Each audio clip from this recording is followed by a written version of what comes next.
Le désir est la racine de la souffrance. Cette citation de Bouddha rappelle que la recherche de la vérité est un processus continu et qu'il est important de rester ouvert et humble. Au cœur des enseignements de Bouddha réside une citation profonde et percutante: « Le désir est la racine de la souffrance ».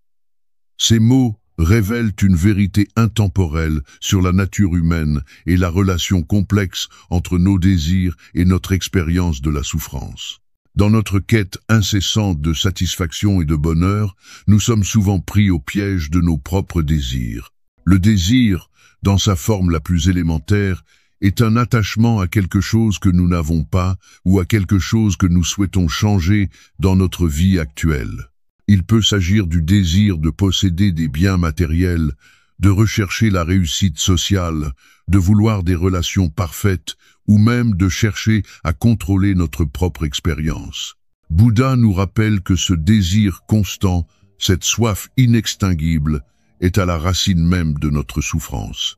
En nous accrochant à nos désirs et en les considérant comme des conditions préalables au bonheur, nous nous enfermons dans un cycle sans fin de désirs, de déceptions et de frustrations. Nous nous épuisons à poursuivre des gratifications éphémères, convaincus que celles-ci nous apporteront la paix et la plénitude. Prenons l'exemple d'une personne qui désire ardemment la richesse matérielle.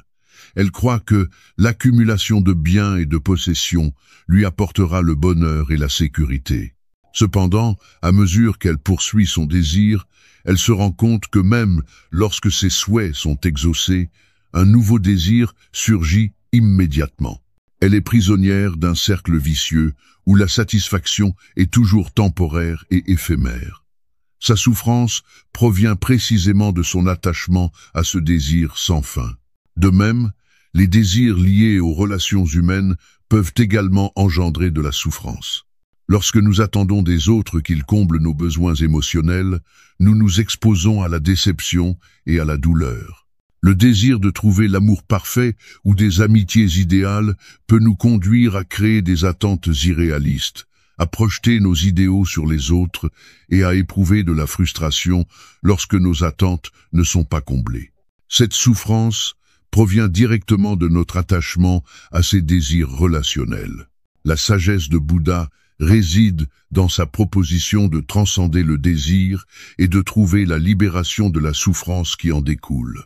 Il nous encourage à développer une relation plus détachée avec nos désirs, à reconnaître leur nature éphémère et à cultiver une attitude de contentement intérieur indépendante des circonstances externes.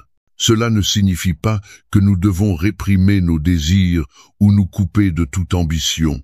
Au contraire, il s'agit de développer une compréhension profonde de la nature transitoire des choses et de pratiquer le détachement bienveillant.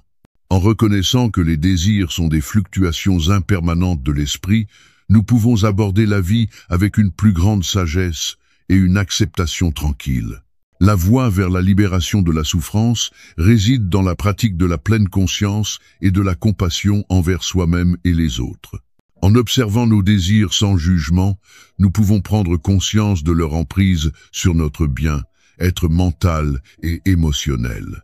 Progressivement, nous apprenons à cultiver une attitude d'équanimité, à trouver la satisfaction dans l'instant présent et à reconnaître la beauté de la simplicité et de l'acceptation. Cette citation de Bouddha, « Le désir est la racine de la souffrance », nous invite à examiner attentivement notre relation avec nos désirs et à reconnaître comment ils influencent notre expérience de la vie. En transcendant notre attachement au désir, en développant un détachement bienveillant et en pratiquant la pleine conscience, nous pouvons trouver une liberté intérieure et une joie durable au-delà des fluctuations des désirs. C'est dans cet espace de non-attachement que nous pouvons véritablement expérimenter la paix et la plénitude. Si ces enseignements spirituels t'inspirent, n'hésite pas à cliquer sur le bouton « J'aime » et à t'abonner. Namasté.